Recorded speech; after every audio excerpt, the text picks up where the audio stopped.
আপনারা যারা কোরবানি করবেন, আপনারা কোরবানির পশু কমে 1 সপ্তাহ আগে কিনবেন, কারণ আপনার উচিত এই পশুর সাথে একটা বন্ডিং তৈরি করা, এই পশুর সাথে একটা মোহাব্বত তৈরি করা, এবং আপনার জেনারেশনকে বোঝানো যে এটা কোরবানির পশু, এটাকে এভাবে আদর করতে হয়, এটাকে এভাবে পানি খাওয়াতে হয়, এটাকে এইভাবে সকালবেলা এসে গোসল করাতে হয়, এটা আমাকে পুলসিরাত পার করিয়ে দেবে। ঠিক কিনা জোরে কথা বলেন। অনেকে চালাকি করেন, আগের দিন রাতে কিনলেই লাভ। অনেকে বলে যে দিদি যাইবুগুই বিয়ারি হলে ফালাই ফালাই জাইলিগুই এত্তে লইম দে, তো আল্লাহতে একবার অনর গরুই কিলে লাগে দে, রাস্তাত ফালাই গিয়ে দিবে লম্ফর দে না। এ ধরনের কোনো টেকনিক করবেন না। কোরবানির মধ্যে হার জিতের কোনো ফাংশন, এটা হার জিতের কোনো বিষয়, এটা ফুটবল খেলা না, এটা ক্রিকেট খেলা না, এটা কোনো প্রতিযোগিতা নয়। এটা হলো আল্লাহর রাস্তায় একটা পশুকে কোরবানি দেওয়া। যত টাকা দিয়েই কিনেছেন, জিতলে জিতছেন, হারলে হারছেন, আসল হার জিত হলো হাসরের মাঠে। ঠিক কিনা জোরে কথা বলেন। এজন্য পশুর উপরে জবরদস্তি করবেন না, পশুকে আদর করে ফেলবেন। ফেলার আগে ওই জায়গাটাতে পরিষ্কার করবেন, পারলে ঘাস হলে ভালো হয় পাক্কাছে, এরপরে ভালোভাবে ছুরি ধার করবেন যাতে খুব সহজে কেটে ফেলা যায়, তার জন্য কষ্ট না হয়। কথা বলেন ঠিক কিনা। কোরবানির পশু বিক্রি করার সময় একদম ডিরেক্ট মিথ্যা কথা, না না না, ডিরেক্ট বলতেছে আরে সবুজ ঘাস খাওয়ায়া খাওয়ায়া বড় করছি। কথা কয় না, ঠিক কিনা জোরে বলে না। অত জীবনে গরুটাকে দেখেও নাই কোনোদিন, আসে না নাই, কথা জোরে বলেন। আর কি কি বলে, ও আচ্ছা আরেকটা নাকি শিক্ষিত গরু। ওই পুরান ঢাকায় দেখলাম যে একজন রমজান মাসে ছাগল বিক্রি করতেছে, তো সে বলতেছে শিক্ষিত ছাগল। জনগণ জিজ্ঞেস করছে কেমনে, বলে স্কুলের আশেপাশে ঘাস খাইছে। কোথায় ঘাস খাইছে? স্কুলের আশেপাশে। তো এই আরো অনেক টেকনিক আছে। ধরেন গরুর মধ্যে একটা রোগ আছে, এটাকে লুকিয়ে ফেলেছে, এরপরে ব্যথা পেয়েছে, এটাকে লুকিয়ে ফেলেছে। ধরেন কিনেছে এক দামে, কিন্তু কসম করে বলতেছে আরেক দাম, এরপরে আরেকজন এইমাত্র মুলাইছে, সে হচ্ছে তার ভাই। কথা কন না, ঠিক কিনা জোরে বলেন না। এইমাত্র যে মুলাইছে সে তার কি, অথবা তার কর্মচারী। জনগণ যখন গরু কিনতে আসছে হাটে, দেখবেন 3-4 জন এসে হুরুস্তুর মুলাইতেছে, আরে দিয়ে দেন। কথা কন না, ঠিক কিনা জোরে বলেন। এক এক থাপ্পড় মারতেছে গরুর পিছনে, মনে হচ্ছে এই মাত্র নিয়ে যাবে, ট্রাক রেডি। এখন ওই বেচারা যে আসলে কিনতে আসছে, সে বিশাল চিন্তায় পড়ে গেছে, কিরে বেড়া কি চলতেছে, বলে না না মুলাইতেছে, বেশি হবে না। ওই বেচারা তো টেনশন। ওই যে আপনি দেখবেন হাসপাতালে যখন বাচ্চাদেরকে সিজার অপারেশন করানো হয়, তখন একটা সিচুয়েশন ক্রিয়েট করা হয়, কি বলে, তাড়াতাড়ি বলেন মা বাঁচবে না বাচ্চা বাঁচাবো। তখন বেচারা পুরুষ যে থাকে সে বলে যে ভাই যা ইচ্ছে করেন, কাকে বাঁচাবেন তাড়াতাড়ি বাঁচান। তো এই ধরনের সিচুয়েশন ক্রিয়েট করে ব্যবসা করা, একটা পরিস্থিতি তৈরি করে ফেলা, একটা সিচুয়েশন তৈরি করে ফেলা, এই ধরনের কেন করতে হবে? আপনি হালাল ব্যবসা করুন। আপনি আজকের দিনে দেখবেন বড় বড় মাছ ব্যবসায়ী সমাজে আছে, সারা জীবন লুঙ্গি ফাড়া। কথা কয় না, ঠিক কিনা বলেন। এখানে নাই আর কি, বহুত জায়গায় আছে দেখবেন, মাছের পেটির কসম, মাছের লেসের কসম, মাছের কানের কসম, তারপরে ধরে মাছের শিলের কসম, পাল্লার কসম, বলে এই মাত্র নদী থেকে এই রুট এখন গেছে যে 30 সেকেন্ড আগেও নড়ছিল, আপনি আর 30 সেকেন্ড আগে আসে নড়াচড়া পাইতেন। কথা ঠিক কিনা। অথচ এই মাছ উনি এনেছে নদী থেকে 6 মাস আগে। কথা কোন ঠিক কিনা বলেন। এই যে মিথ্যা প্রতারণা, এভাবে আপনি দেখেন আজকের দিনে ঘরগুলোতে বড় বড় আলেম তৈরি হচ্ছে না। কথা কোন ঠিক কিনা জোরে বলেন। ভালো হাফেজ তৈরি হচ্ছে না। মাদ্রাসায় দিলে সে মোটামুটি কোনো মতে মাইট টাইর খায়া 6, 7, 8, 9, তারপরে সে নাই, আর নাই। ভালো ইমাম তৈরি হচ্ছে না, ভালো খতিব তৈরি হচ্ছে না, ভালো মানুষ তৈরি হচ্ছে না। কেন হচ্ছে না? কারণ পেটের খাবার যতদিন শুদ্ধ হবে না, খানার মধ্যে যতদিন ভেজাল থাকবে, সেই ঘর থেকে ততদিন নেককার কোনো ভালো মানুষ তৈরি হবে না। ঠিক কিনা জোরে কথা বলেন। তৈরি হবে হবে না। এরপরে আপনি দেখবেন যে 5 কেজি আম দিয়া বোনের সম্পদ নিয়ে ফেলা, আছে না নাই? কয় কেজি আম? 5 কেজি হিমসাগর আম দিয়া বোন রে ফোন দিছে, বোন তোমার জন্য রাজশাহী থেকে 5 কেজি টসটসা হিমসাগর। বোন তো পুরো অবাক, কিরে গোটা জীবন ভাইয়ে কোনো খবর নেয় না, হঠাৎ ভাইয়ের ফোন এসে দেখে আসলেই তা মানছে। বোন আহা ভাই, বোন তো বহুত খুশি, বলে ভাই কি লাগবে? বলে বোন একটা সাইন লাগতো। 5 কেজি আম দিয়া 5 কাটা জায়গা, খারাপ কি? কথা কথা ঠিক কিনা জোরে বলেন। এভাবে করে দেখবেন ক্ষমতা দিয়ে জায়গা দখল, আছে না নাই? কথা কন। হায় হায় হায়, গত কয়েকদিন আগে দেখলাম গাউসিয়া কমিটির ভাইয়ের একটা লাশ বের করতেছে। লাশটা যে খাটে করে বের করবে, খাটের জায়গাটা পর্যন্ত বাড়ির পাশে নাই। লাশটাকে 4 জনে চারদিকে ধরে, একজন হাত ধরছে, একজন পা ধরছে, একজন মাথা ধরছে, যেভাবে ধরে কবরে রাখার কথা সেইভাবে ধরে ঘর থেকে বের করতে হচ্ছে। 1 ইঞ্চি জায়গা কেউ কাউকে ছাড়তেছে না, লাশ বের করার জায়গা পর্যন্ত রাখতেছে না, কুরবানির গরু জবে করার জায়গা রাখতেছে না, এমনকি নিজে যে মরার পরে বের হবে সেই চিন্তা নাই। বছরকে বছর মামলা মোকদ্দমা হামলা করে জায়গা দখল করে নিজের ঘরকে যে বাড়াচ্ছ, এই ঘর তো তোমার না, ঠিক কিনা জোরে বলো। আরে পরের জায়গা, পরের জমি, ঘর বানায়া আমি রই, এই আমি তো সেই ঘরের মালিক নই, আমি তো সেই ঘরের মালিক নই। আমি আপনাকে জানাতে চাই আমার নবীর একটা হাদিস, ওয়ান সাঈদ ইবনে যায়েদ قال سمعت النبي صلى الله عليه وسلم يقول من أخذ شبرا من الأرض ظلما فإنه يطوقه يوم القيامة من 7 أرضين। যে ব্যক্তি তার কোন ভাইয়ের 1 বিঘত জায়গা, কয় বিঘত? কালকে হবিগঞ্জ জিজ্ঞেস করলাম এটাকে তোমরা কি বলো? বলে ডাব। 1 ডাব, 1 বিঘত। 1 বিঘত জায়গা কি হয়? এতটুকু জায়গা দিয়ে এমন কি হয়ে যাবে বলেন? একটা বড় আম গাছ লাগাইলেও তো এটা 1 বিঘত থাকবে না, ঠিক কিনা জোরে বলেন না? 1 বিঘত জায়গা যে আপন ভাইয়ের অন্যায়ভাবে দখল করবে, কিয়ামতের দিন 7 পৃথিবী তার গলার মধ্যে ঝুলিয়ে দেওয়া হবে। 7 পৃথিবী তার গলার মধ্যে ঝুলিয়ে দেওয়া হবে। আজকের দিনে আপনি দেখেন তসবি পড়তে পড়তে আইল ঠেলে, কথা জোরে বলেন ঠিক কিনা? মসজিদের সামনের কাতারে নামাজ পড়ে, বিলে গিয়ে দেখা যায় আইল আগের জায়গায়। আপনি কারো জায়গা দখল করছেন না জোর করে। যখন দেখবেন আপনি হারাম খাচ্ছেন, যখন দেখবেন যে আপনি সুদের টাকা খাচ্ছেন, যখন দেখবেন যে আপনি ঘুষের টাকা খাচ্ছেন, যখন দেখবেন যে আপনি ভেজাল খাচ্ছেন, তখন আপনার ভিতর থেকে দয়া মায়া চলে যাবে, ঠিক কিনা জোরে বলেন বলেন বলেন। আপনি যে কখন পাষাণ হয়ে গেছেন, আপনি যে কখন আপনার আব্বার দিকে দৌড় মারতেছেন, কখন বড় ভাইয়ের দিকে হাত তুলতেছেন, কখন মুরব্বীকে গালি দিচ্ছেন, কখন কাউকে কোপ দিচ্ছেন, কখন কাউকে লাঠি দিয়ে মেরে দিচ্ছেন, এই হিতাহিত জ্ঞান আপনি হারিয়ে ফেলবেন।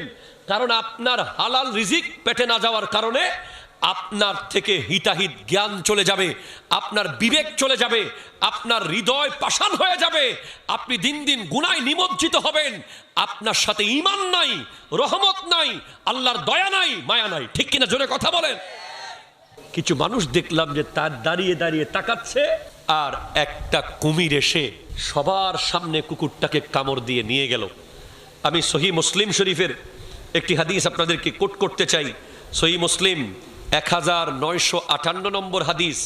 নবী সাল্লাল্লাহু আলাইহি ওয়াসাল্লাম ইরশাদ করতে লাগলেন, যে ব্যক্তি কোনো জীবন্ত প্রাণীকে তার খেলার লক্ষ্য বানালো, খেলাধুলার লক্ষ্য বানিয়ে তার ক্ষতি করলো, তাকে আঘাত করলো, তাকে মেরে ফেললো, বা তার খেলার লক্ষ্য বানালো, তার উপরে লানত, তার উপরে আল্লাহর লানত, তার উপরে আল্লাহর লানত।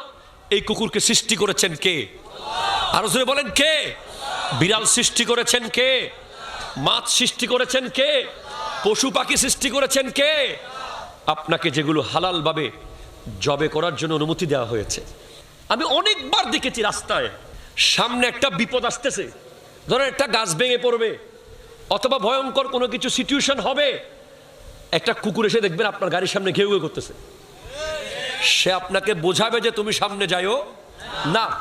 কয়দিন আগে দেখলাম যে হঠাৎ একটা পাখি এসে একটা গাড়ির সামনে ধপ করে পড়লো।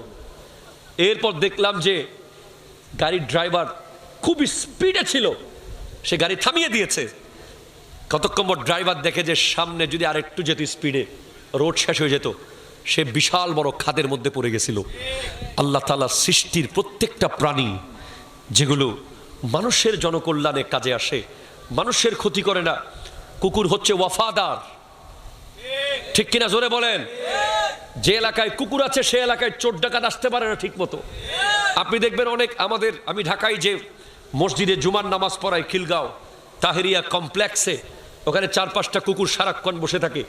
এরা দেখবেন যারা পরিচিত মানুষ যাদেরকে চিনে এদেরকে অ্যাক্সেস দেয়। এক বিন্দু অপরিচিত কাউকে দেখলে সাথে সাথে সে সিরিয়াস হয়ে যায়। সে বিশাল কয়েকজন দারোয়ানের কাজ কুকুরগুলো আঞ্জাম দিচ্ছে। এই কুকুরের কথা কোরআন শরীফে আছে, আসহাবে কাহাবের কুকুর। হযরতে ওয়াইসুল করণীর সাথে কুকুরের কথা হয়েছে একবার। খাবার কুড়াতে গিয়ে ওয়াইসুল করণী বলেছিলেন, আমি যদি হাসরের মাঠে ঠিকভাবে পুলসিরাত পার হতে না পারি, তুমি আমার চেয়ে উত্তম। সুবহানাল্লাহ, জোরে বলেন না। আর আমরা মানুষরা কত পাষাণ, কতটুকু নির্দয় হলে আমাদের কিছু মানুষ দেখলাম যে তার দাঁড়িয়ে দাঁড়িয়ে তাকাচ্ছে, আর একটা কুমির এসে সবার সামনে কুকুরটাকে কামড় দিয়ে নিয়ে গেল। আমি সহিহ মুসলিম শরীফের একটি হাদিস আপনাদেরকে কোট করতে চাই। সহিহ মুসলিম 1958 নম্বর হাদিস। নবী সাল্লাল্লাহু আলাইহি ওয়াসাল্লাম ইরশাদ করতে লাগলেন, যে ব্যক্তি কোনো জীবন্ত প্রাণীকে তার খেলার লক্ষ্য বানালো, খেলাধুলার লক্ষ্য বানিয়ে তার ক্ষতি করলো, তাকে আঘাত করলো, তাকে মেরে ফেললো, বা তার খেলার লক্ষ্য বানালো, তার উপরে লানত, তার উপরে আল্লাহর লানত, তার উপরে আল্লাহর লানত। এই কুকুরকে সৃষ্টি করেছেন কে? আরো জোরে বলেন কে? বিড়াল সৃষ্টি করেছেন কে? মাছ সৃষ্টি করেছেন কে? পশু পাখি সৃষ্টি করেছেন কে? আপনাকে যেগুলো হালাল ভাবে জবে করার জন্য অনুমতি দেওয়া হয়েছে। আপনি জানেন কোরবানির সময় আপনি দেখবেন যে কিছু এলাকায় কাবিল কিছু ফোলা আছে, আরে বেটা কাউকে লাগবে না, আমি একা যথেষ্ট। গরুটাকে উল্টা পাল্টা টান মেরে নিচে পাথর টাত কিচ্ছু দেখে না, কোথায় ফেলতেছে, গাছে বাসে ফেলে দেয়। বল দেখায়, বল দেখাতে চায়। এটা বল দেখানোর জিনিস না। আবার অনেকে দেখবেন যে আলসেমির কারণে মাত্র 5 মিনিটের কাজ ছুরি ধার করা, এটা ধার না করে ঘর থেকে ছুরি একটা নিয়ে আসে, পশুর উপরে অন্যায় ভাবে মনে হচ্ছে জুলুম করতেছে, সে চালাইতেই আছে, কাটতেছে না। এই নির্মমতা, এই নৃশংসতা কখনো করা যাবে না, ঠিক কিনা জোরে কথা বলেন? আমি তো পরামর্শ দেই যে আপনারা যারা কোরবানি করবেন, আপনারা কোরবানির পশু কমে 1 সপ্তাহ আগে কিনবেন। কারণ আপনার উচিত এই পশুর সাথে একটা বন্ডিং তৈরি করা, এই পশুর সাথে একটা মোহাব্বত তৈরি করা, এবং আপনার জেনারেশনকে বোঝানো যে এটা কোরবানির পশু, এটাকে এভাবে আদর করতে হয়, এটাকে এভাবে পানি খাওয়াতে হয়, এটাকে এইভাবে সকালবেলা এসে গোসল করাতে হয়, এটা আমাকে পুলসিরাত পার করিয়ে দেবে, ঠিক কিনা জোরে কথা বলেন? অনেকে চালাকি করেন, আগের দিন রাতে কিনলেই লাভ। অনেকে বলে যে দিদি যাইবুগুই বিয়ারি হলে ফালাই জাইলিগুই এত্তে লইম দে, তো আল্লাহতে একবার অনর গরুই কিলে লাগে দে, রাস্তাত ফালাই গিয়ে দিবে লম্ফরত দে না। এ ধরনের কোনো টেকনিক করবেন না। কোরবানির মধ্যে হার জিতের কোনো ফাংশন, এটা হার জিতের কোনো বিষয়, এটা ফুটবল খেলা না, এটা ক্রিকেট খেলা না, এটা কোনো প্রতিযোগিতা নয়। এটা হলো আল্লাহর রাস্তায় একটা পশুকে কোরবানি দেওয়া। যত টাকা দিয়েই কিনেছেন, জিতলে জিতছেন, হারলে হারছেন, আসল হার জিত হলো হাসরের মাঠে, ঠিক কিনা জোরে কথা বলেন? এজন্য পশুর উপরে জবরদস্তি করবেন না, পশুকে আদর করে ফেলবেন। ফেলার আগে ওই জায়গাটাতে পরিষ্কার করবেন, পারলে ঘাস হলে ভালো হয় পাক্কাছে, এরপরে ভালোভাবে ছুরি ধার করবেন যাতে খুব সহজে কেটে ফেলা যায়, তার জন্য কষ্ট না হয়। কথা বলেন ঠিক কিনা? দরুদ শরীফ, আল্লাহুম্মা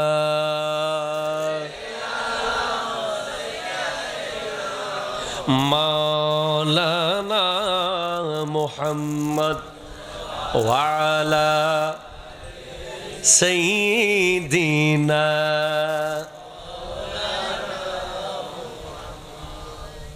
নবীর রওজা শরীফ দেখে ভরে না, নবীর শরীফ দেখে মন ভরে না, দিদার দাও গো শাহে মদিনা, দিদার।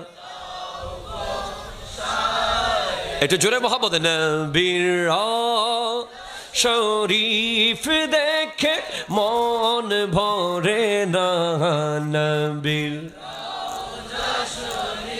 ইফ দেখে মন ভরে না, দিদার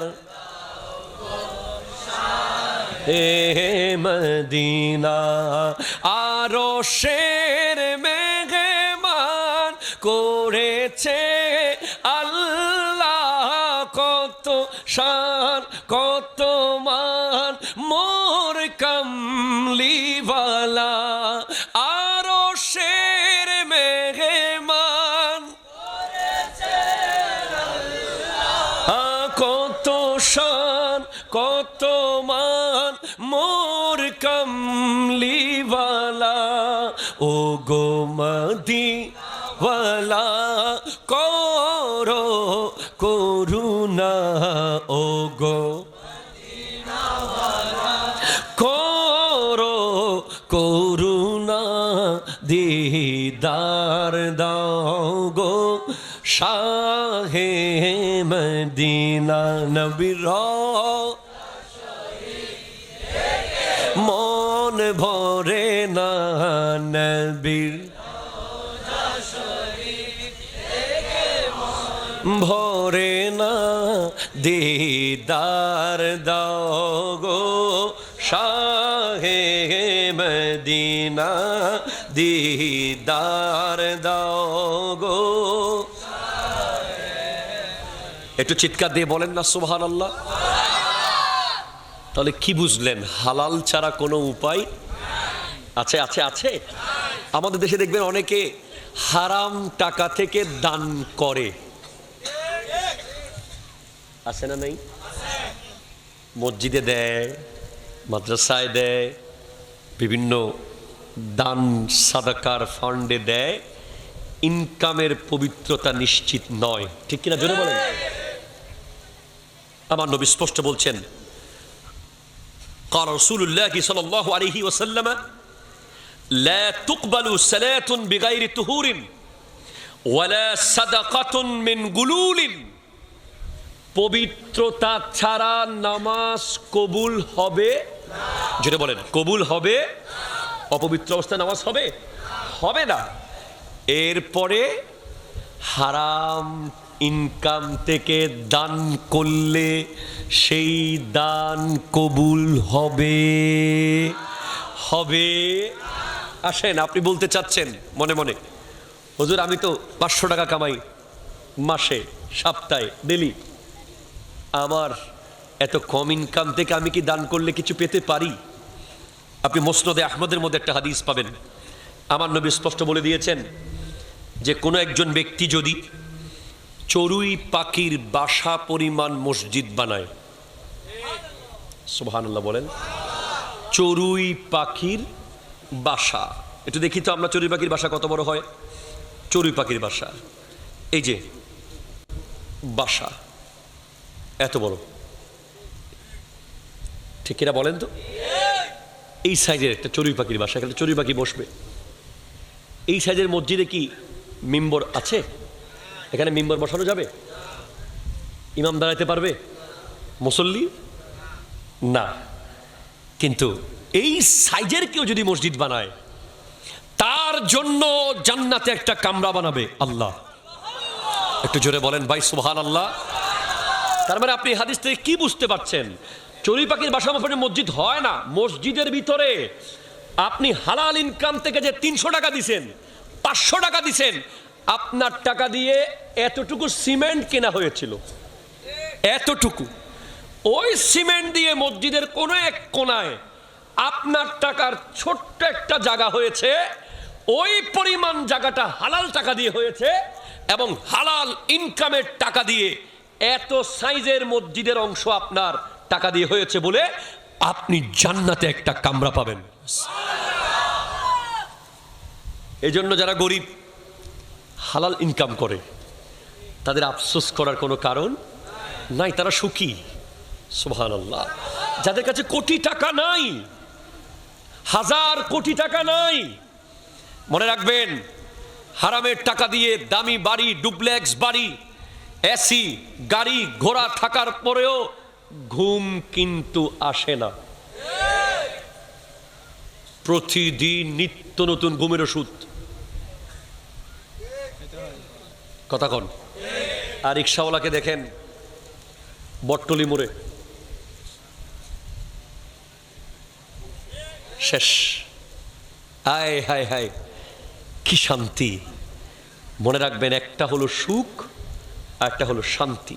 গাড়ি সুখ, বাড়ি সুখ, অট্টালিকা, এসি, এয়ার কন্ডিশন সুখ, আর শোয়া মাত্র ঘুম চলে আসা শান্তি। এটা হালাল ছাড়া আর কিছুতে নাই। আপনি একজন সুদখোরকে জিজ্ঞেস করেন, সে যখন সুদের টাকা নেয় তার ভিতরে কেমন লাগে? একটা ছটপটানি আছে।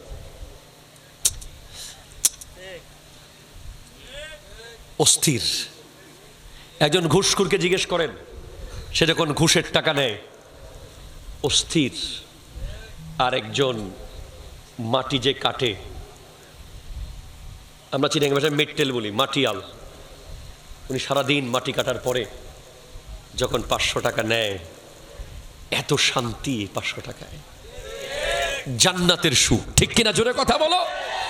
সেজন্য আমার যুবক ভাইয়েরা, তোমরা আজকের দিনে টাকার প্রয়োজন তোমাদের আছে, আমরা জানি। পরিবার দেখতে হয়, লেখাপড়া চালাতে হয়, কিছু না কিছু করতে হয়, তাই বলে জুয়া খেলা যাবে না। ঠিক কিনা বলেন? অনলাইনে অনেক ধরনের জুয়া, ক্রিকেটের অনেক ধরনের জুয়া, ফুটবলের অনেক ধরনের জুয়া আছে। বিভিন্ন রকম জুয়ার সাথে এখন যুবক দলরা জড়িয়ে পড়ছে নিয়মিত। কথা বলেন ঠিক কিনা? এইখান থেকে ইনকাম করে তারা কিছু করতে চায়। গতকাল নাকি পরশু দেখলাম এক ছেলে জুয়ার টাকা, মানে মোবাইলে গেমের টাকা দিচ্ছে না বলে মাকে মারতেছে। আমি ওই ছেলের দোষ দিব না, দোষ হলো আমাদের, দোষ আমাদের সমাজের, বাবা মায়ের। ছোটবেলা থেকে যদি অ্যাপ্রোপ্রিয়েট তালিম দিত, তাকে যদি মাদ্রাসায় পড়াতো, তাকে যদি একটা কোরআনে হাফেজ বানাতো, তাকে যদি অ্যাটলিস্ট একজন আলেমের সান্নিধ্যে রাখতো, তাকে যদি একবার দুইবার সুযোগ না দিত। এখানে অনেকগুলো দোষ আছে, তার মধ্যে আমি প্রথম দোষ অবশ্যই দেব গার্জিয়ানের। কিছু আবেগী মারা আছে, আচ্ছা অফু থাকুই, কথা কয় না। আচ্ছা বাবা করগা, আচ্ছা আজকে লই যা, আম্মা 100 টাকা দেন, আচ্ছা লই যা, 500 টাকা দেন, নিয়ে যা, 5000 টাকা দেন, নিয়ে যা। এত আদর করলে সন্তান মানুষ করা যায় না। আপনাকে তাকে টাকা দেওয়ার সময় ভাবতে হবে সে ছাত্র, সে 30 টাকার যোগ্য, তাকে 300 টাকা দিলে বাকি 270 টাকা দিয়ে সে অন্য কাজ করবে। ঠিক কিনা? জোরে কথা বলেন। এটা আমি নিজেই ছোটবেলায় যখন জামিয়াতে ভর্তি হই, ক্লাস 7-এ হোস্টেলে থাকতাম, আমার আব্বা আমাকে সপ্তাহে 100 টাকা দিত। আমাকে বাড়িতে রাউজান গহিরা আপ ডাউন করতে 30 টাকা গাড়ি ভাড়া লাগতো। তাহলে আমার টাকা আর কত টাকা? 70। তাহলে 7 দিনে আমার 10 টাকা করে ডেলি খানা খরচ। অথচ অনেকবার আমার কাছে কষ্ট যাচ্ছে, কিরে আমার বাবা মা 200 টাকা দিতে পারে না? বলেন না, তোমার এখন 100 টাকা খরচ করার বয়স। তোমাকে যদি আমি 200 টাকা দিই, আর 100 টাকা তোমাকে স্টেডিয়ামে নিয়ে যাবে, আর 100 টাকা তোমাকে অমুক জায়গায় নিতে পারে। তখন বুঝতে পেরেছি, সেদিন অনেক ভুল বুঝেছি, আজকে বুঝতেছি সেদিন আমাকে 500 টাকা দিলে হয়তো আমি জয়নুল আবেদিন কাদেরী হতাম না। টাকার ক্রাইসিস ছিল বলে আমি বন্ধুদের সাথে যখন তখন যা তা যেখানে সেখানে যেতে পারি নাই, যা মন চাই খেতে পারি নাই, যা মন চাই দেখতে পারি নাই। ছাত্র জীবনের টাকার ক্রাইসিস থাকা হলো উন্নতির একটা অন্যতম সিম্বল, ঠিক কিনা জোরে কথা বলেন। অনেকে আফসোস করে বলে আমার বাবা গরিব বলে আজকে আমাকে এটা দিতে পারে নাই, ওটা দিতে পারে নাই। আমার বন্ধুর কাছে একটার জায়গায় 5টা ড্রেস, আমার বন্ধুর কাছে এক জোড়া জুতার জায়গায় 5 জোড়া জুতা, আমার বন্ধুর কাছে একটা মোবাইলের জায়গায় 5টা মোবাইল। আর অনেক গরিবের ছেলেরা আফসোস করে বলে কাশ আমার যদি হতো। না, যার কাছে স্টুডেন্ট লাইফে এক জোড়ার জায়গায় 5 জোড়া জুতা, এক কাপড়ের জায়গায় 5 কাপড়, একটা কলম লাগবে 5টা আছে, তার কাছে কোনো অভাব কখনো ফিল হচ্ছে না, তার বড় হওয়ার স্বপ্নও জাগবে না। আর যার কাছে অভাব আছে সে একদিন অনেক বড় হবে, ঠিক কিনা জোরে কথা বলেন। এজন্য আমি আপনাদেরকে বলবো, সন্তানকে রশি দিয়ে বেঁধে রাখতে হবে। রশি দিয়ে বেঁধা মানে কি রশি দিয়ে বেঁধে ফেলবেন না, নিজের শাসনের রশি। তাকে লিমিটের মধ্যে রাখতে হবে ছোটবেলা থেকেই।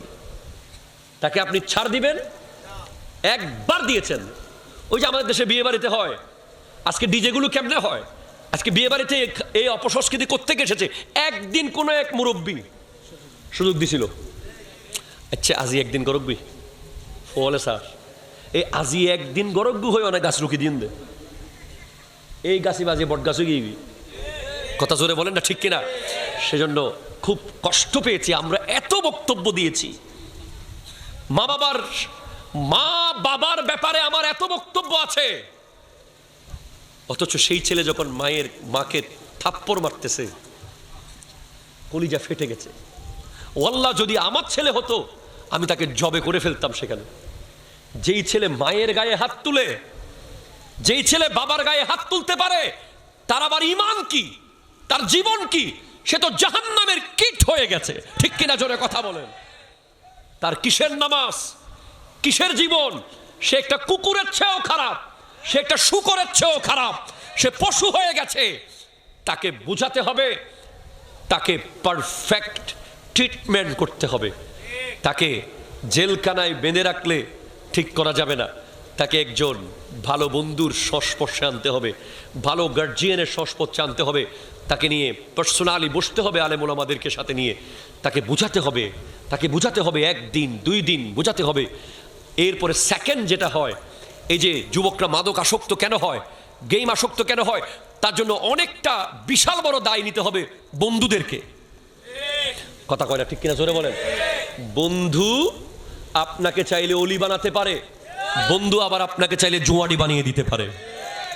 নামাজ যেভাবে ফরজ, রোজা যেভাবে ফরজ, হজ যেভাবে ফরজ, যাকাত যেভাবে ফরজ, তার পরের গুরুত্বপূর্ণ ফরজ হলো হালাল রুজি ইনকাম করা।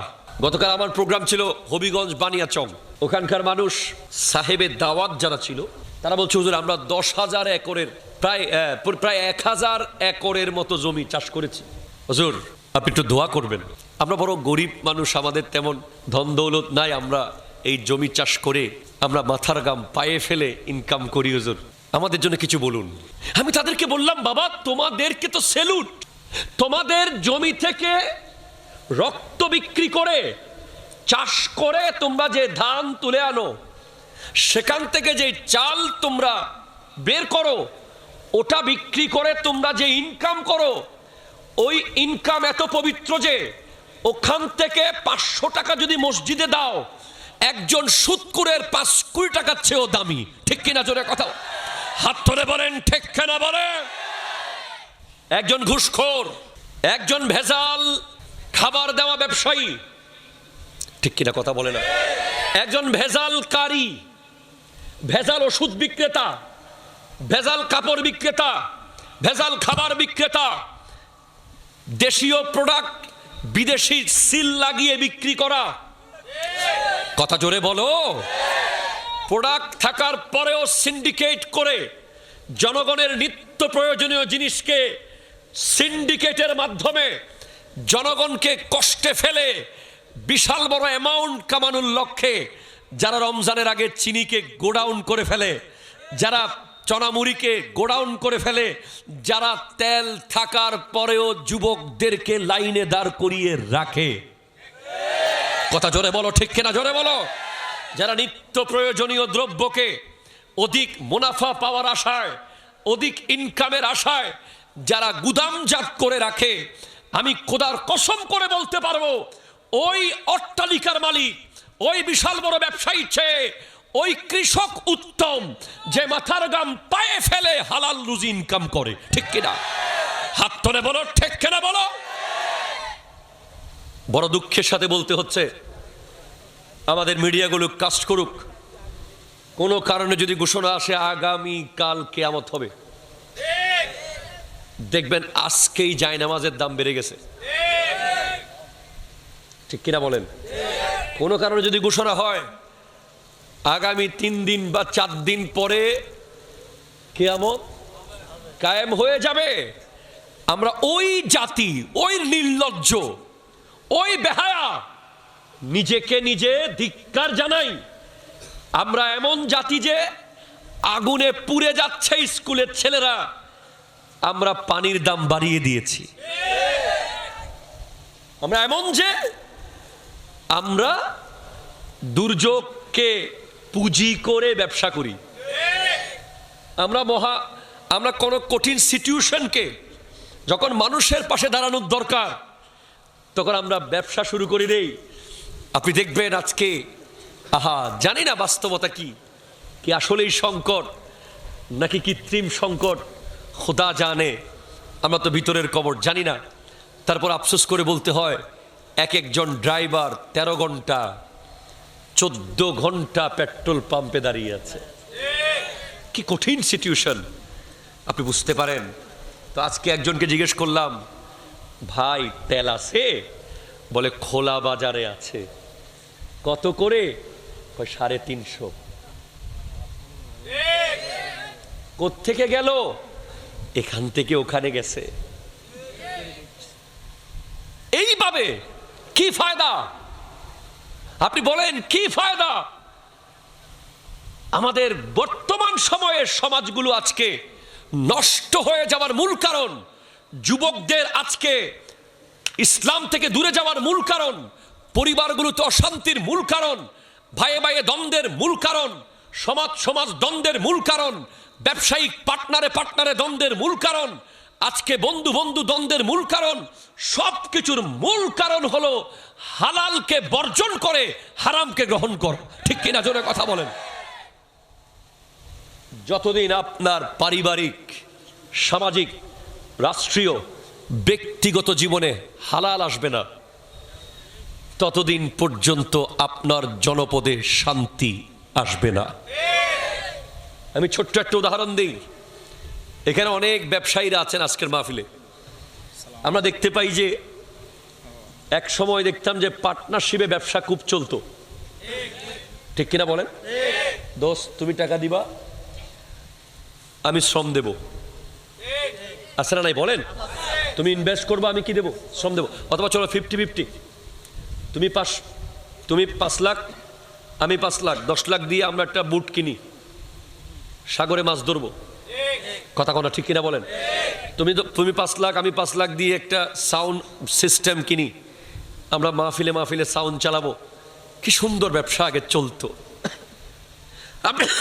আপনি এখন দেখবেন বর্তমান সময়ে মানুষ পার্টনারশিপে মরতেও রাজি নাই,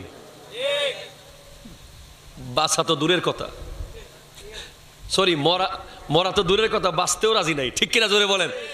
বলে বাজি ফাইতেন না, শেয়ারে এটা করিও না, ওটা করিও না, সবাই মানা করে, খবরদার। কেন? কারণ শেয়ারের ভিতরে কি আছে জানে না, ইলমে দিন নাই। আজকে শেয়ার হোল্ডাররা কি করে? তার পার্টনারকে কেমনে ডুবিয়ে দেবে, কথা কর না, কেমনে তার পার্টনারকে মেরে পুরো কোম্পানি তার বানাবে, কথা কয় না। এলে ইন জীবন নফর নতাইন ইন ফতম শুনতে লাগবেন না দিয়ে। এলে শেয়ার হোল্ডার উগ্রই 6 দিন বাংলাদেশ না সাদর দেশ আছে দে, এটা আছে নাকি এই দেশত? শেয়ার হোল্ডার ছোট্ট পানের দোকান হোক, দেখা গেছে একজন আরেকজনকে কেমনে ডুবাই দিবে, কেমনে মেরে ফেলবে। আর লাভ করার পরে দেখা যায়, আপনাদের আনোয়ারার ভিতরে আমার একজন খুব প্রিয় মানুষ আছে, আমেরিকান প্রবাসী, যার মনের দুঃখ আমি শুনলাম। তিনি ওনার পার্টনারকে ডলার দিয়েছেন, লক্ষ লক্ষ ডলার, বিশ্বাস করেছেন, কিছু নেন নাই, মুসলমান তো, কথা কোন ঠিক কিনা জোরে বলেন না, বিশ্বাস করে দিয়েছেন।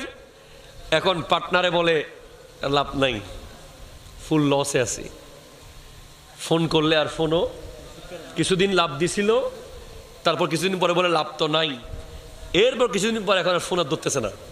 তো এইভাবে করে আপনি দেখেন সারা জীবন বন্ধু ছিল, মাত্র 1 লাখ টাকা, 2 লাখ টাকা, 5 লাখ টাকার জন্য বন্ধুত্বও শেষ, জানাজাও শেষ, কবরও শেষ, ঠিক কিনা বলেন?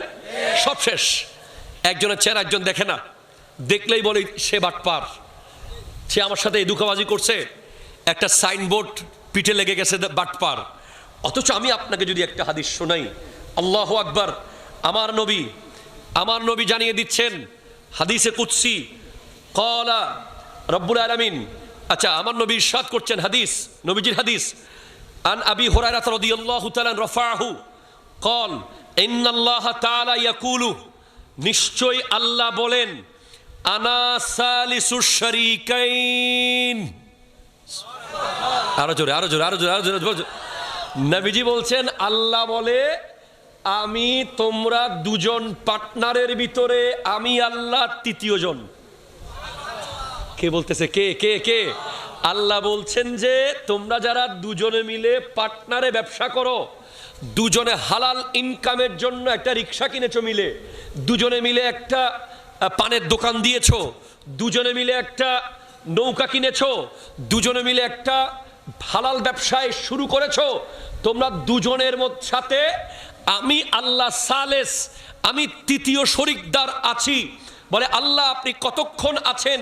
বলে মালাম ইয়াখুন আহাদুহুমা সাহিবাহু, যতক্ষণ একজন আরেকজনের সাথে খেয়ানত করবে না, একজন আরেকজনের সাথে ধোঁকাবাজি করবে না, যতক্ষণ পর্যন্ত দুই পার্টনারের বিজনেসের মধ্যে নিখুঁততা থাকবে, স্বচ্ছতা থাকবে, জবাবদিহিতা থাকবে, পারফেক্ট হিসেব থাকবে, প্রতিদিনের হিসেব প্রতিদিন দেওয়া হবে, একজনকে লুকিয়ে আরেকজন ইনকাম করবে না, ততক্ষণ পর্যন্ত ওই দুজনের ভিতরে আরেকজন আছে, আল্লাহ।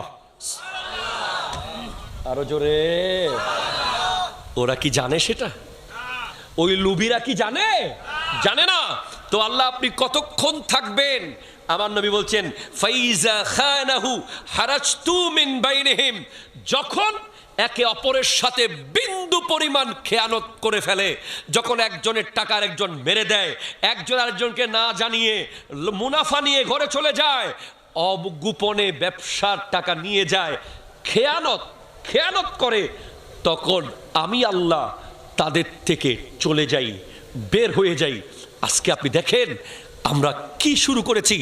যেই ব্যবসাকে নামাজের পরের ফরজ বলা হয়েছে, যেই হালাল ইনকামকে রোজার পরের ফরজ বলা হয়েছে, যেই হালাল ইনকামকে হজের পরের ফরজ বলা হয়েছে, সেই হালাল ইনকামকে আজ আমরা এমনভাবে লোভে পড়ে হারামে পরিণত করছি যেটার কোনো সীমা নাই, ঠিক কিনা জোরে কথা বলেন। সামনে দেখবেন কোরবানির হাট, কথা কন না, কোরবানির বাজার আছে না নাই? আমার খুব ভাইরাল একটা বক্তব্য আছে, গরিবের পোলা গরু বিক্রি করলে বলে গরু বিয়ারি, পয়সাওয়ালার পোলা গরু বিক্রি করলে অ্যাগ্রো ফার্ম, কথা কয় না, ঠিক কিনা? আমি বলতে চাই আপনাদেরকে, আমরা কোরবানির সময় পর্যন্ত এমন একটা আল্লাহর আযীম শান নিয়ামত কোরবানি, একটু জোরে বলেন না সুবহানাল্লাহ। এই কুরবানির পশুর কথা কোরআনে এসেছে। বিসমিল্লাহির রহমানির রহিম, ইয়া আইয়ুহাল্লাযীনা আমানু লা তুহিল্লু শাআইরাল্লাহ ওয়ালা শাহরাল হারামা ওয়ালাল হাদিয়া ওয়ালাল কালাইদা, হে ঈমানদার তোমরা আল্লাহর নিদর্শনের অবমাননা করিও না। আল্লাহর নিদর্শন কি?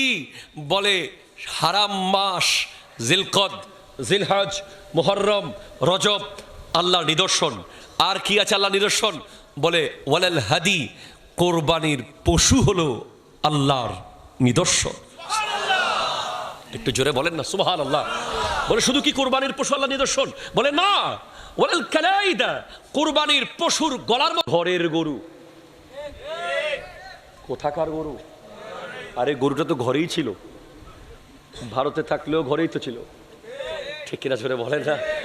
তারপরে এটা যদি কুষ্টিয়ায় থাকে তাও কোথায় ছিল? ঘরের গরু। ওই যে আমাদেরকে মাঝে মধ্যে ওই যে বললো আমাদেরকে যখন দেশি মুরগি দেয়, তো একজন খুব চালাক মানুষ একবার খেতে দিয়ে বলে, ওজোর এটা দেশি না হলে দেশের মুরগি আর কি। ফার্মের মুরগি কি বলতেছে? দেশের, মানে দেশের ভিতরে তো আছে এটা। তো এরকম আপনারা দেখবেন যে কোরবানির পশু বিক্রি করার সময় একদম ডিরেক্ট মিথ্যা কথা। উনি এনেছেন বিভিন্ন জায়গা থেকে এনেছেন, ঠিক আছে, আপনি বলেন যে আমার আমার আমার গরু আমি এনেছি, বাস ব্যবসার জন্য এনেছি, বলে দেন। না না না, ডিরেক্ট বলতেছে, আরে সবুজ ঘাস খাওয়ায়া খাওয়ায়া বড় করছি। কথা কয় না, ঠিক কিনা জোরে বলে না? অত জীবনে গরুটাকে দেখেও নাই কোনোদিন, আসে না নাই? কথা জোরে বলেন। আর কি কি বলে? ও আচ্ছা, আরেকটা নাকি শিক্ষিত গরু। ওই পুরান ঢাকায় দেখলাম যে একজন রমজান মাসে ছাগল বিক্রি করতেছে, তো সে বলতেছে শিক্ষিত ছাগল। জনগণ জিজ্ঞেস করছে কেমনে?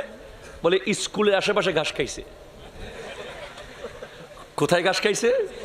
স্কুলের আশেপাশে। তো এই আরো অনেক টেকনিক আছে। ধরেন গরুর মধ্যে একটা রোগ আছে, এটাকে লুকিয়ে ফেলেছে, এরপরে ব্যথা পেয়েছে, এটাকে লুকিয়ে ফেলেছে। ধরেন কিনেছে এক দামে, কিন্তু কসম করে বলতেছে আরেক দাম। এরপরে আরেকজন এইমাত্র মূলাইছে, সে হচ্ছে তার ভাই। কথা কন না, ঠিক কিনা জোরে বলেন না? এইমাত্র যে মূলাইছে সে তার কি, অথবা তার কর্মচারী। জনগণ যখন গরু কিনতে আসছে হাটে, দেখবেন ৩-৪ জন এসে হুরুস্তুর মূলাইতেছে, আরে দিয়ে দেন। কথা কন না, ঠিক কিনা জোরে বলেন? এক এক থাপ্পড় মারতেছে গরুর পিছনে, মনে হচ্ছে এই মাত্র নিয়ে যাবে, ট্রাক রেডি। এখন ওই বেচারা যে আসলে কিনতে আসছে, সে বিশাল চিন্তায় পড়ে গেছে, কিরে বেড়া কি চলতেছে? বলে না না, মূলাইতেছে বেশি, হবে না। ওই বেচারা তো টেনশন। ওই যে আপনি দেখবেন হাসপাতালে যখন বাচ্চাদেরকে সিজার অপারেশন করানো হয়, তখন একটা সিচুয়েশন ক্রিয়েট করা হয়, কি বলে? তাড়াতাড়ি বলেন, মা বাঁচবে না বাচ্চা বাঁচাবো? তাড়াতাড়ি হন, মা বাঁচাই না ফুয়া বাঁচাই। তখন বেচারা পুরুষ যে থাকে সে বলে যে ভাই যা ইচ্ছা করেন, কাকে বাঁচাবেন তাড়াতাড়ি বাঁচান। তো এই ধরনের সিচুয়েশন ক্রিয়েট করে ব্যবসা করা, একটা পরিস্থিতি তৈরি করে ফেলা, একটা সিচুয়েশন তৈরি করে ফেলা, এই ধরনের কেন করতে হবে? আপনি হালাল ব্যবসা করুন। আপনি আজকে দিনে দেখবেন বড় বড় মাছ ব্যবসায়ী সমাজে আছে, সারা জীবন লুঙ্গি ফাটা। কথা কয় না, ঠিক কিনা বলেন? এখানে নাই আর কি, বহুত জায়গায় আছে দেখবেন, মাছের পেটির কসম, মাছের লেসের কসম, মাছের কানের কসম, তারপরে ধরে মাছের শিলের কসম, পাল্লার কসম। বলে এই মাত্র নদী থেকে এই রুট এখন গেছে যে 30 সেকেন্ড আগেও নড়ছিল, আপনি আর 30 সেকেন্ড আগে আসে নড়াচড়া পাইতেন। কথা ঠিক কিনা? অথচ এই মাছ উনি এনেছে নদী থেকে 6 মাস আগে। কথা কোন ঠিক কিনা বলেন? এই যে মিথ্যা, প্রতারণা, এভাবে আপনি দেখেন আজকের দিনে ঘরগুলোতে বড় বড় আলেম তৈরি হচ্ছে না। কথা কোন ঠিক কিনা জোরে বলেন? ভালো হাফেজ তৈরি হচ্ছে না। মাদ্রাসায় দিলে সে মোটামুটি কোনো মতে মাইট টাইর খায়া 6, 7, 8, 9, তারপরে সে নাই, আর নাই। ভালো ইমাম তৈরি হচ্ছে না, ভালো খতিব তৈরি হচ্ছে না, ভালো মানুষ তৈরি হচ্ছে না। কেন হচ্ছে না?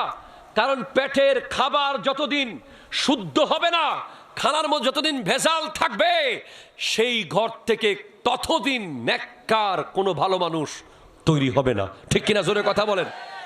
তৈরি হবে? হবে না। এরপরে আপনি দেখবেন যে 5 কেজি আম দিয়া বোনের সম্পদ নিয়ে ফেলা, আছে না নাই? কয় কেজি আম?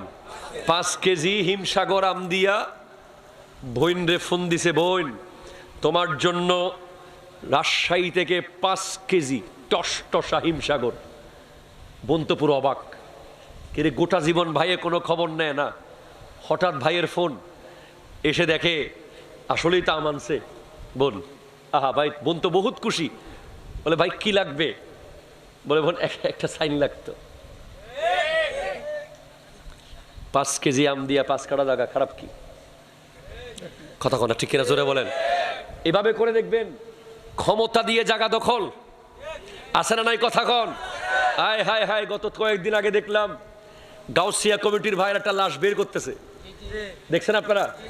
লাশটা যে খাটে করে বের করবে, খাটের জায়গাটা পর্যন্ত বাড়ির পাশে নাই। লাশটাকে 4 জনে চারদিকে ধরে, একজন হাত ধরছে, একজন পা ধরছে, একজন মাথা ধরছে। যেভাবে ধরে কবরে রাখার কথা সেইভাবে ধরে ঘর থেকে বের করতে হচ্ছে। 1 ইঞ্চি জায়গা কেউ কাউকে ছাড়তেছে না, লাশ বের করার জায়গা পর্যন্ত রাখতেছে না, কুরবানির গরু জবে করার জায়গা রাখতেছে না। এমনকি নিজে যে মরার পরে বের হবে সেই চিন্তা নাই। বছরকে বছর মামলা মোকদ্দমা হামলা করে জায়গা দখল করে নিজের ঘরকে যে বাড়াচ্ছ, এই ঘর তো তোমার না। ঠিক কিনা জোরে বলো। আরে পরের জায়গা, পরের জমি, ঘর বানায়া আমি রই। এই আমি তো সেই ঘরের মালিক নই, আমি তো সেই ঘরের মালিক নই। আমি আপনাকে জানাতে চাই আমার নবীর একটা হাদিস। ওয়ান সাঈদ ইবনে যায়েদ قال سمعت النبي صلى الله عليه وسلم يقول من أخذ شبرا من الأرض ظلما فإنه يطوقه يوم القيامة من 7 أراضين। যে ব্যক্তি তার কোন ভাইয়ের 1 বিঘত জায়গা, কয় বিঘত? কালকে হবিগঞ্জ জিজ্ঞেস করলাম এটাকে তোমরা কি বলো? বলে ডাব। 1 ডাব, 1 বিঘত। 1 বিঘত জায়গা কি হয়? এতটুকু জায়গা দিয়ে এমন কি হয়ে যাবে বলেন? একটা বড় আম গাছ লাগাইলেও তো এটা 1 বিঘত থাকবে না। ঠিক কিনা জোরে বলেন না? 1 বিঘত জায়গা যে আপন ভাইয়ের অন্যায়ভাবে দখল করবে, কিয়ামতের দিন 7 পৃথিবী তার গলার মধ্যে ঝুলিয়ে দেওয়া হবে। 7 পৃথিবী তার গলার মধ্যে ঝুলিয়ে দেওয়া হবে। আজকের দিনে আপনি দেখেন তসবি পড়তে পড়তে আইল ঠেলে। কথা জোরে বলেন ঠিক কিনা? মসজিদের সামনের কাতারে নামাজ পড়ে, বিলে গিয়ে দেখা যায় আইল আগের জায়গায়। এখানে এরকম লোক নাই আলহামদুলিল্লাহ। না না, এলাকাতে এরকম কোনো লোক নাই, নাই। মারহাবা, নাই। আল্লাহুম্মা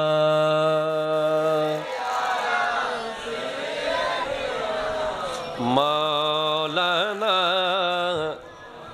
ওয়ালা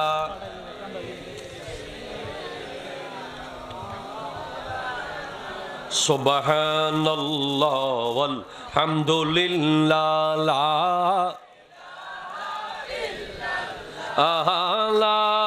ইলাহা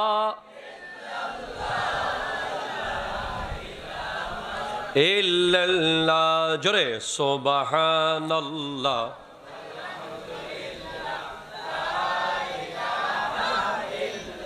লা ইলাহা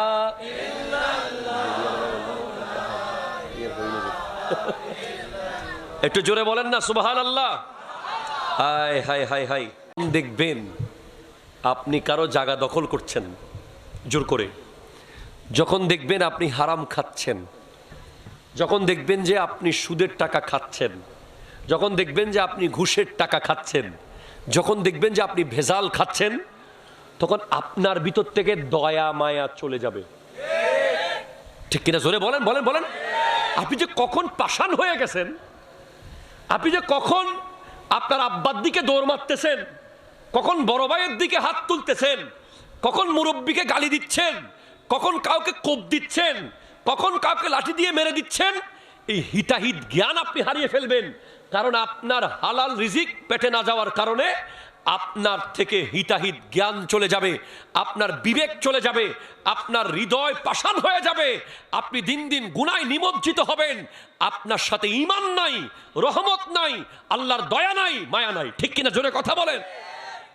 এই যে গতকাল আপনারা দেখেন কোন জায়গায় জানি কুমিরকে দিয়ে দিল। এই ছেলে কোন জায়গায় কুমিরকে যে একটা কুকুর দিয়ে দিল খুলনা খান জাহান আলীর মাজার শরীফ, একজন কত বড় বিশ্ববিখ্যাত বলি, ওনার দরবারের পাশে পুকুর, ওখানে একটা বড় কুমির দেখলাম যে আসতেছে, একটা কুকুর, অবলা প্রাণী আজকে সেটা একটা পশু। আমরা তখন পশুর চেয়েও নিকৃষ্ট হয়ে গেছি। আমি একটা খুব কমন কথা বলেছি কয়েকবার, পৃথিবীতে এত কোনো কুকুরকে মারে নাই, কোনো বাঘ মারে নাই, কোনো সিংহ মারে নাই, কোনো সাপ মারে নাই, কোনো মানুষ, ঠিক কিনা জোরে বলেন? আমরা কি আশরাফুল মখলুকাত? আপনি দেখবেন যে আমি অনেকবার দেখেছি রাস্তায়, বহুবার, আমরা তো সারা রাত রোডে থাকি, সামনে একটা বিপদ আসতেছে, ধরেন একটা গাছ ভেঙে পড়বে অথবা ভয়ঙ্কর কোনো কিছু সিচুয়েশন হবে, একটা কুকুর এসে দেখবেন আপনার গাড়ির সামনে ঘেউ ঘেউ করতেছে, সে আপনাকে বোঝাবে যে তুমি সামনে যাইও না। কয়দিন আগে দেখলাম যে হঠাৎ একটা পাখি এসে একটা গাড়ির সামনে ধপ করে পড়লো, এরপর দেখলাম যে গাড়ির ড্রাইভার খুব স্পিডে ছিল, সে গাড়ি থামিয়ে দিয়েছে। কতক্ষণ পর ড্রাইভার দেখে যে সামনে যদি আরেকটু যেত স্পিডে রোড শেষ হয়ে যেত, সে বিশাল বড় খাদের মধ্যে পড়ে গেছিল। আল্লাহ তাআলার সৃষ্টির প্রত্যেকটা প্রাণী যেগুলো মানুষের জনকল্যাণে কাজে আসে, মানুষের ক্ষতি করে না, কুকুর হচ্ছে ওয়াফাদার, ঠিক কিনা জোরে বলেন? যে এলাকায় কুকুর আছে সে এলাকায় চোর ডাকাত আসতে পারে না ঠিক মতো। আপনি দেখবেন অনেক আমি ঢাকায় যে মসজিদে জুমার নামাজ পড়াই, খিলগাঁও তাহেরিয়া কমপ্লেক্সে, ওখানে 4-5টা কুকুর সারাক্ষণ বসে থাকে। এরা দেখবেন যারা পরিচিত মানুষ যাদেরকে চিনে এদেরকে অ্যাক্সেস দেয়, এক বিন্দু অপরিচিত কাউকে দেখলে সাথে সাথে সে সিরিয়াস হয়ে যায়, সে বিশাল কয়েকজন দারোয়ানের কাজ কুকুরগুলো আঞ্জাম দিচ্ছে। এই কুকুরের কথা কোরআন শরীফে আছে, আসহাবে কাহাবের কুকুর। হযরতে ওয়াইসুল করণীর সাথে কুকুরের কথা হয়েছে একবার, খাবার কুড়াতে গিয়ে ওয়াইসুল করণী বলেছিলেন, আমি যদি হাসরের মাঠে ঠিকভাবে পুলসিরাত পার হতে না পারি, তুমি আমার চেয়ে উত্তম। সুবহানাল্লাহ, জোরে বলেন না? আর আমরা মানুষরা কত পাষাণ, কতটুকু নির্দয় হলে আমাদের কিছু মানুষ দেখলাম যে তার দাঁড়িয়ে দাঁড়িয়ে তাকাচ্ছে, আর একটা কুমির এসে সবার সামনে কুকুরটাকে কামড় দিয়ে নিয়ে গেল। আমি সহিহ মুসলিম শরীফের একটি হাদিস আপনাদেরকে কোট করতে চাই। সহিহ মুসলিম 1958 নম্বর হাদিস।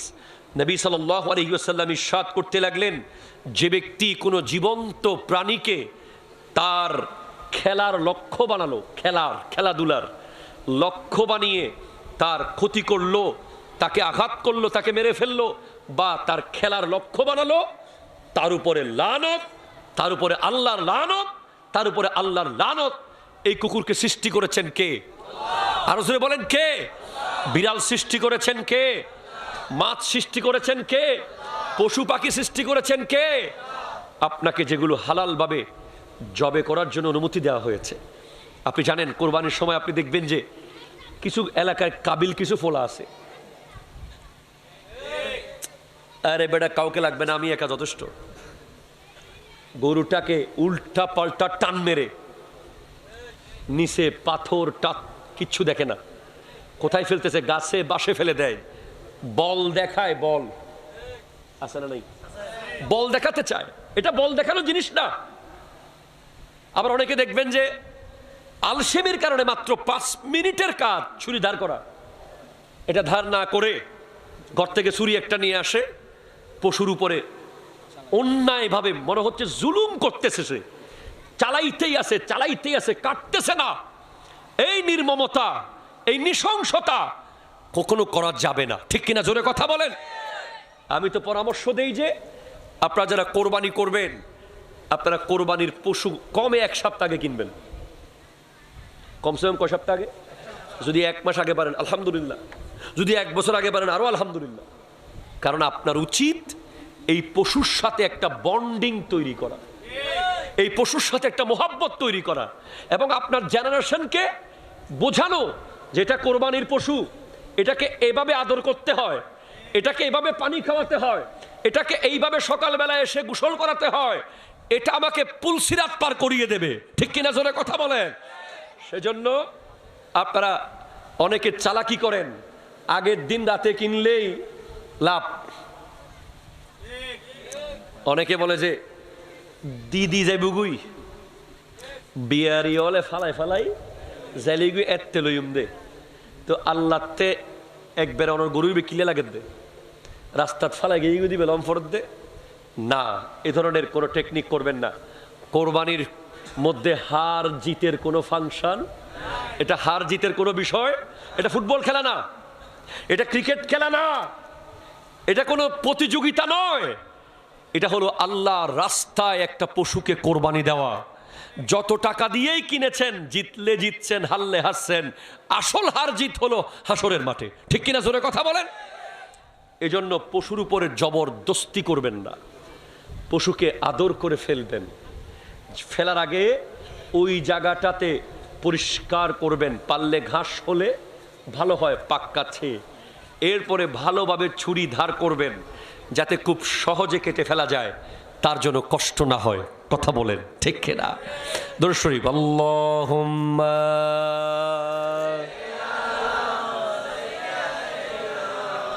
মাওলানা মুহাম্মদ ওয়া আলা সাইয়্যিদিনা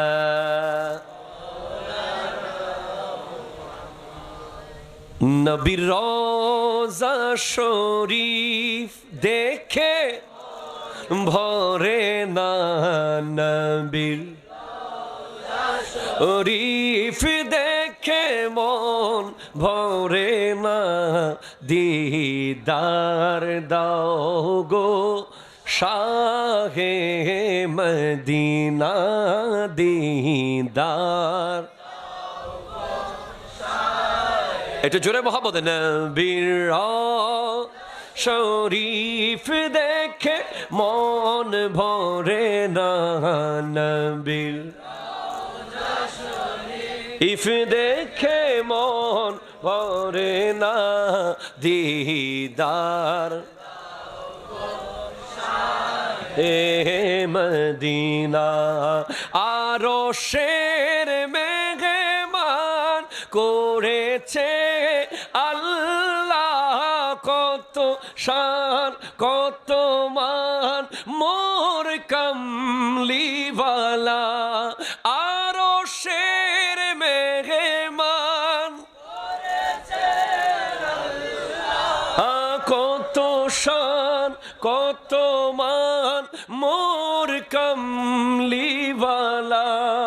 ও গো মদিনাওয়ালা করো করুণা, ও গো মদিনাওয়ালা করো করুণা, দিদার দাও গো শাহে মদিনা। নবীর মন ভরে না, নবীর ভরে না, দিদার দাও গো শাহে মদিনা, দিদার দাও গো। একটু চিৎকার দিয়ে বলেন না সুবহানাল্লাহ।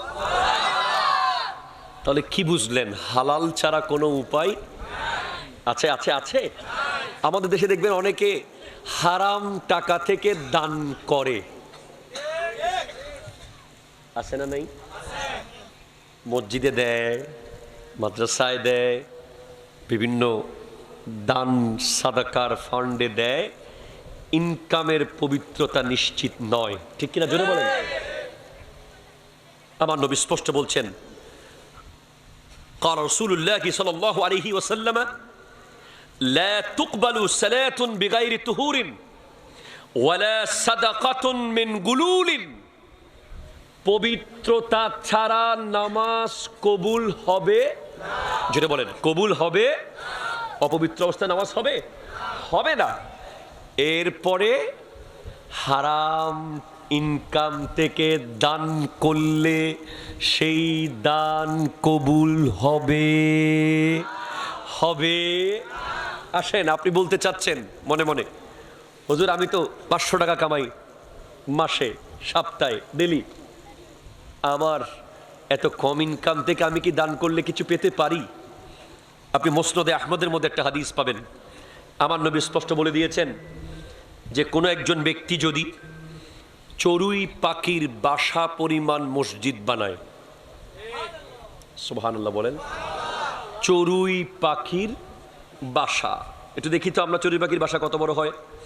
চড়ুই পাখির বাসা, এই যে বাসা এত বড়, ঠিক কিনা বলেন তো? এই সাইজের একটা চড়ুই পাখির বাসা, এখানে চড়ুই পাখি বসবে। এই সাইজের মসজিদে কি মিম্বর আছে? এখানে মিম্বর বসানো যাবে? ইমাম দাঁড়াইতে পারবে? মুসল্লি না। কিন্তু এই সাইজের কেউ যদি মসজিদ বানায়, তার জন্য জান্নাতে একটা কামরা বানাবে আল্লাহ। একটু জোরে বলেন ভাই সুবহানাল্লাহ। তার মানে আপনি হাদিস থেকে কি বুঝতে পারছেন? চড়ুই পাখির বাসা মাপে মসজিদ হয় না। মসজিদের ভিতরে আপনি হালাল ইনকাম থেকে যে 300 টাকা দিছেন, 500 টাকা দিছেন, আপনার টাকা দিয়ে এতটুকু সিমেন্ট কেনা হয়েছিল, এতটুকু। ওই সিমেন্ট দিয়ে মসজিদের কোনো এক কোনায় আপনার টাকার ছোট্ট একটা জায়গা হয়েছে, ওই পরিমাণ জায়গাটা হালাল টাকা দিয়ে হয়েছে, এবং হালাল ইনকামের টাকা দিয়ে এত সাইজের মসজিদের অংশ আপনার টাকা দিয়ে হয়েছে বলে আপনি জান্নাতে একটা কামরা পাবেন। এই জন্য যারা গরিব হালাল ইনকাম করে তাদের আফসোস করার কোনো কারণ নাই, তারা সুখী। সুবহানাল্লাহ। যাদের কাছে কোটি টাকা নাই, 1000 কোটি টাকা নাই, মনে রাখবেন হারামের টাকা দিয়ে দামি বাড়ি, ডুপ্লেক্স বাড়ি, এসি গাড়ি ঘোড়া থাকার পরেও ঘুম কিন্তু আসে না। প্রতিদিন নিত্য নতুন ঘুমের ওষুধ, কথা কন। আর রিক্সাওয়ালাকে দেখেন বটতলি মোড়ে, শেষ। আয় হায় হায়, কি শান্তি। মনে রাখবেন একটা হলো সুখ আর একটা হলো শান্তি। গাড়ি সুখ, বাড়ি সুখ, অট্টালিকা, এসি, এয়ার কন্ডিশন সুখ, আর শোয়া মাত্র ঘুম চলে আসা শান্তি। এটা হালাল ছাড়া আর কিছুতে নাই। আপনি একজন সুদখোরকে জিজ্ঞেস করেন, সে যখন সুদের টাকা নেয় তার ভিতরে কেমন লাগে? একটা ছটপটানি আছে।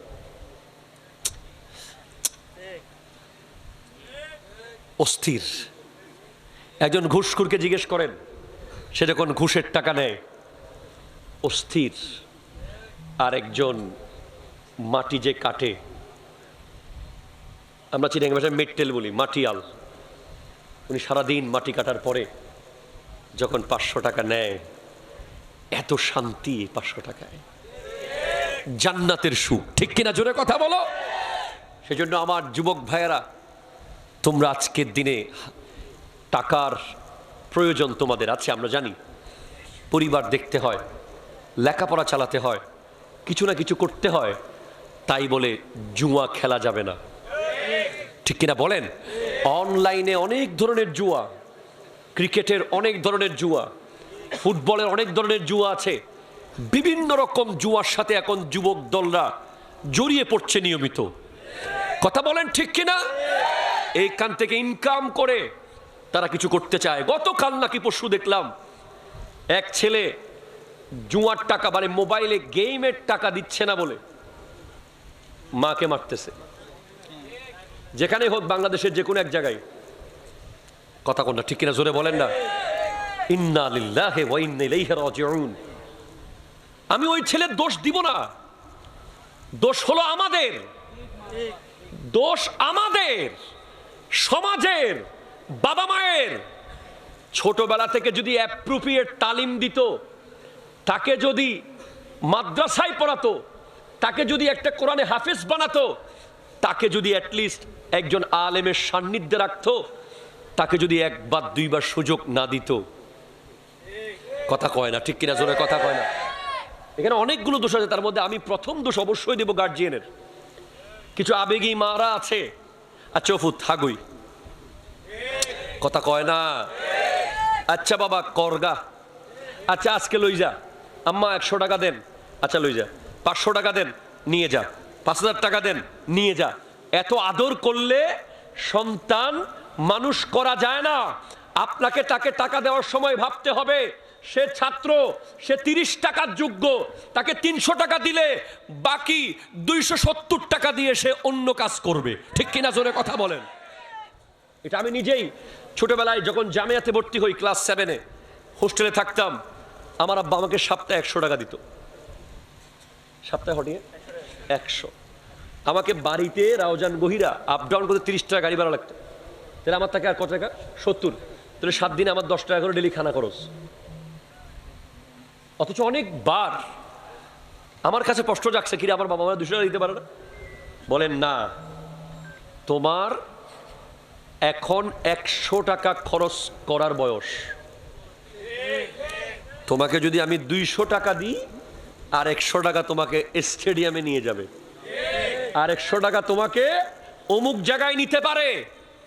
তখন বুঝতে পেরেছি, সেদিন অনেক ভুল বুঝেছি, আজকে বুঝতেছি সেদিন আমাকে 500 টাকা দিলে হয়তো আমি জয়নুল আবেদিন কাদেরী হতাম না।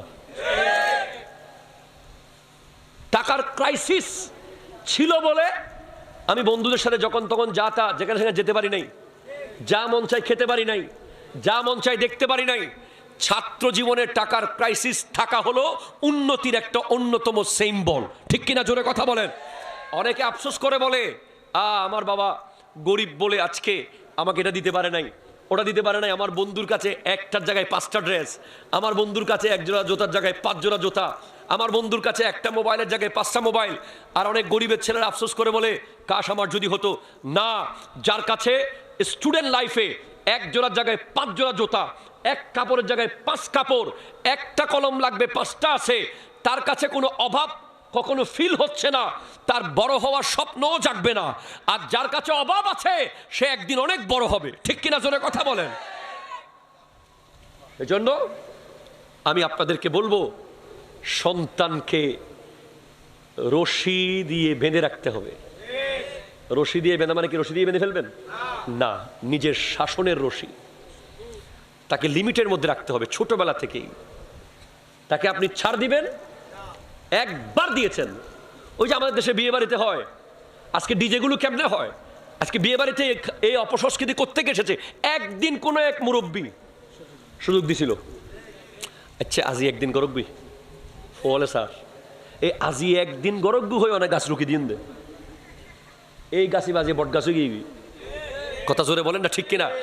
সেজন্য খুব কষ্ট পেয়েছি, আমরা এত বক্তব্য দিয়েছি, মা বাবার ব্যাপারে আমার এত বক্তব্য আছে, অথচ সেই ছেলে যখন মাকে থাপ্পড় মারতেছে, কলিজা ফেটে গেছে। ওয়াল্লাহ যদি আমার ছেলে হতো আমি তাকে জবে করে ফেলতাম সেখানে। যেই ছেলে মায়ের গায়ে হাত তুলে, যেই ছেলে বাবার গায়ে হাত তুলতে পারে, তার আবার ঈমান কি, তার জীবন কি, সে তো জাহান্নামের কীট হয়ে গেছে, ঠিক কিনা জোরে কথা বলেন। তার কিসের নামাজ, কিসের জীবন, সে একটা কুকুরের চেয়েও খারাপ, সে একটা শূকরের চেয়েও খারাপ, সে পশু হয়ে গেছে। তাকে বোঝাতে হবে, তাকে পারফেক্ট ট্রিটমেন্ট করতে হবে।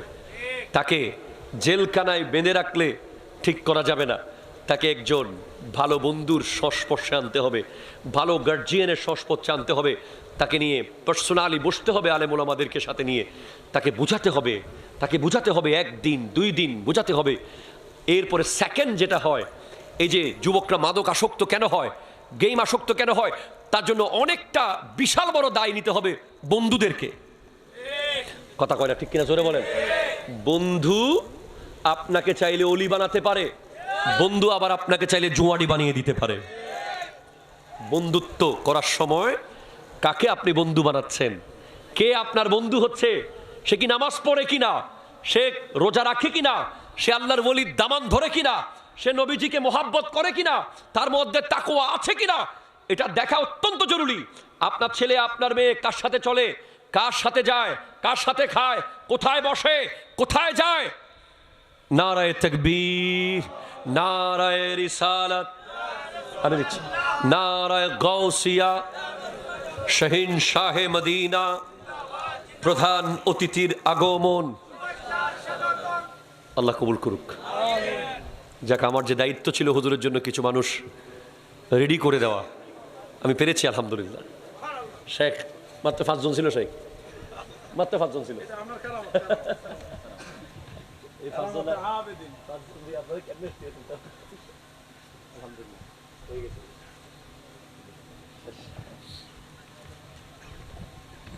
একটু জোরে বলবেন না মারহাবা।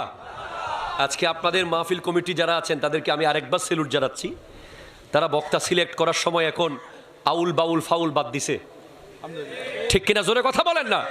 যাদেরকে দাওয়াত দিয়েছেন সবচেয়ে কম শিক্ষিত, কম এলম আমার, বাকি যারা আছে সব আল্লাহ তাআলা এমন এমন বড় আলেম। ইনি যিনি আমার পাশে এখন বসেছেন, ওনার অনেক ছাত্র বড় বড় মুহাদ্দিস আছে, বড় বড় মুফতি আছে, ওনার অনেক ছাত্র হাফেজুল হাদিস আছে, বড় বড় হাদিসের কিতাব মুখস্থ করে ফেলেছে, এরকম ছাত্র ওনার আছে। আল্লামা ডক্টর ওসমান গনি সলেহি সাহেব কিবলা মুদ্দাজিল্লুহুল আলী, বিশ্ববিখ্যাত আলেম। এই আলেম আমাদের আনোয়ারায় এসেছে, এটা আমাদের চট্টগ্রামের জন্য গর্বের ব্যাপার, আপনাদের জন্য গর্বের ব্যাপার। এমন আলেমের চেহারা দেখলেও গুনাহ ঝরে যাবে। আল্লাহ তাআলা আপনাদেরকে সহি সালামতে বসার তৌফিক দান করুক। মন ভরে শুনবেন। এরপরে যিনি আছেন উনিও জামিয়া আহমদিয়া সুন্নিয়ার একজন তুখোর মেধাবী ছাত্র ছিলেন, বর্তমানে সহকারী অধ্যাপক মাতারবাড়ি মজিদিয়া সিনিয়র মাদ্রাসার। তো এত বড় বড় আলেম দাওয়াত দিয়েছেন, এখন আপনাদেরকে মন ভরে শুনতে হবে। আজকে যাওয়ার সময় মন ভরে আল্লাহর কোরআনের এই দাওয়াত, এই কথাগুলো নিয়ে যাবেন, আমল করার চেষ্টা করবেন। আমার বক্তব্য আশা করি আপনারা বুঝতে পেরেছেন। তালাবু কাসবিল হালালি ফরিদাতুম বাদাল ফরিদা, হালাল রুজি ইনকাম করা ফরজের পরের ফরজ। আত্তাজিরুস সাদুকুল আমিন মা'আন নবিয়্যিন ওয়াস সিদ্দীকিন ওয়াস শুহাদা ওয়াস সালিহিন। অনেকে কোটি কোটি টাকার নামাজ পড়বে, কিন্তু হারাম ইনকামের কারণে কিয়ামতের দিন নবীজির পাশে, সাহাবায়ে কেরামের পাশে, আউলিয়ায়ে কেরামের পাশে জায়গা পাবে না। আরেকজন ছোট্ট পানের দোকানদার, সে হালাল ইনকাম করেছে, তার জায়গা হয়তো আমার নবীর পাশে হয়ে যাবে, সিদ্দিক আকবরের পাশে হয়ে যাবে, তার জায়গা শুহাদায়ে কেরামের পাশে হয়ে যাবে, তার জায়গা আউলিয়ায়ে কেরামের পাশে হয়ে যাবে। আল্লাহ তাআলা আমাদেরকে হালাল রুজি ইনকাম করার তৌফিক দান করুক। জীবন দিয়ে হলেও ঘরে হালালের দানা জোগাড় করার তৌফিক দান করুক। হারামকে লাথি মেরে হারামকে ঘৃণা করার তৌফিক দান করুক। আসসালামু আলাইকুম ওয়া রাহমাতুল্লাহি ওয়া বারাকাতুহু।